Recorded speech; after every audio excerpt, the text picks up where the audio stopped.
আমার নাম মোহাম্মদ হাসান আলী। আমি মিরপুর 11 নম্বর বাসিন্দা। ওখানে আমি আমার দোকান আছে নিজস্ব। তো গতকালকে আনুমানিক ৬টা কি ৭টার দিকে আমার দোকানে একজন কাস্টমার আসে। উনি কয়েকটা লিস্ট দেখার পরে একটা লিস্ট ভুলবশতভাবে হোক আর যেভাবে হোক নিয়ে নিচ্ছে। তখন তাকে আমি ক্যামেরা সিসিটিভি ফুটেজ দেখে ওনাকে বলছি যে এই জিনিসটা আমার নাই গিয়া। তিনি অস্বীকার করার পরে এক পর্যায়ে তাকে আমরা মানে সবার মাধ্যমে শর্টকাটে সুন্দর মতো একটা বল জবাবের মাধ্যমে ছেড়ে দিই, কোনো কিছুতে কোনো হেনস্থা না করে। কিন্তু উনি লোকটা উনি উনি নিজের মানে আমার নিজের কাছে পার্সোনালি মনে হলো যে উনি চোর বা কি, এটা একটা তার কাছে মনে হয়।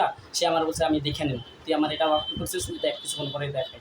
এর কিছুক্ষণের ভিতরে এক গাদার লোক আসা প্রায় ২০-২৫ জন, আমি তাদের কেউটাই চিনি না, আইসা আমার দোকানপাট ভাঙচুর করে আমার পুরো একদম সব যা আছে দোকানপাটে অনেক সব লুট করে নিয়ে গেছে। আমি তাদের কোনো প্রকার রক্ষা করার যতই চেষ্টা করছি কোনো পারিনি নিজের।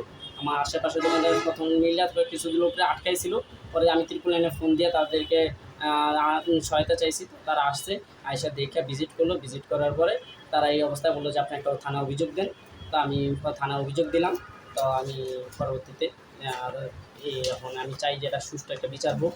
আমি সবার কাছে এটাই আমি চাই যে সুষ্ঠু বিচার হোক। আর আর এই আমার ডিটি কপি থানার অভিযোগ। আচ্ছা, আপনার হাজবেন্ডের সাথে যে অন্যায়টা হয়েছে, আপনি কি এটাকে সুষ্ঠু বিচার চান? জি, আমি এটার জন্য সুষ্ঠু বিচার চাচ্ছি। আমার হাজব্যান্ড খুব সৎ মানুষ, কোনোদিন কারো অন্যায় করে না, কারোর সাথে কোনো একটা অন্যায় ও করে না। আমি এটার সুস্থ বিচার চাই।